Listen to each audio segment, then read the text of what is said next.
Okay, so how many of you remember a situation when you really wanted to do something, but finally you didn't? Not because you didn't want to do that anymore, but because someone convinced you that maybe it's better to let it go and just forget about it? It could be your parents, your friends, or just some random people who told you, "Oh my god, if I were you, I would never do that." Or, "No, please don't do that, it's so dangerous, I'll be worried so much."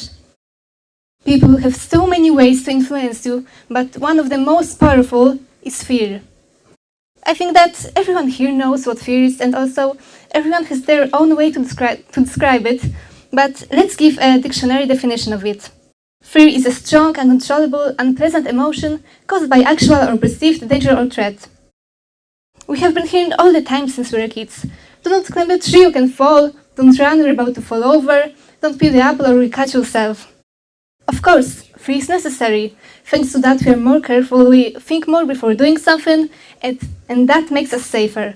But the thing is, we cannot let fear paralyze us, and we need to learn how to see it when someone is trying to make us scared for a reason, use it against us, and also when it comes from a good heart. When you see that someone is doing that, try to think what they can achieve by it. Maybe someone is trying to control you by addressing to things you're afraid of. Of course, it can be that someone is just afraid of you, worry about you, but at the end of the day, it's you who make the decision, and it's you who should know what's best for yourself.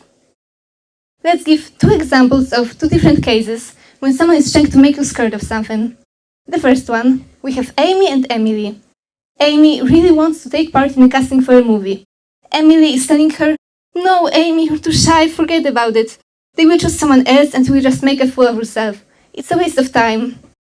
Amy doesn't know that Emily also wants to go there, and that's why she's trying to discourage Amy, not to have a rival in her. And this is the case when someone does that purposely. But let's think about another situation. You are before your first airplane travel. Your uncle is really afraid of airplanes, and he starts telling you about disasters in the sky, catastrophes, and all those things that make you even more afraid. Of course, he doesn't do it maliciously. He's just not aware how it can affect you. But let's think, you know what? I remember the day when we have started thinking about our ideas for TED Talks. I was so excited and I didn't even think that something could be wrong. And then I was talking with one of my friends. The first thing that person told me was, "Oh my god, aren't you afraid that you forgot your talk? There are going to be so many people, I would pass out."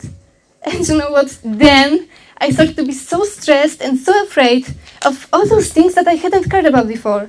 I was thinking, "Oh god, she's right." And I started paying more attention to fear than the topic of my talk.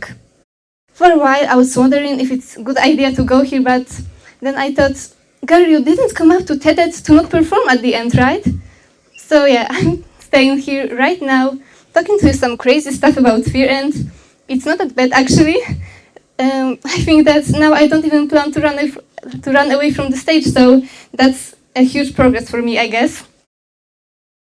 Sometimes we think, someone is afraid, so maybe I should too. We begin to look for reasons and confirmation of this fear, that it is justified and necessary.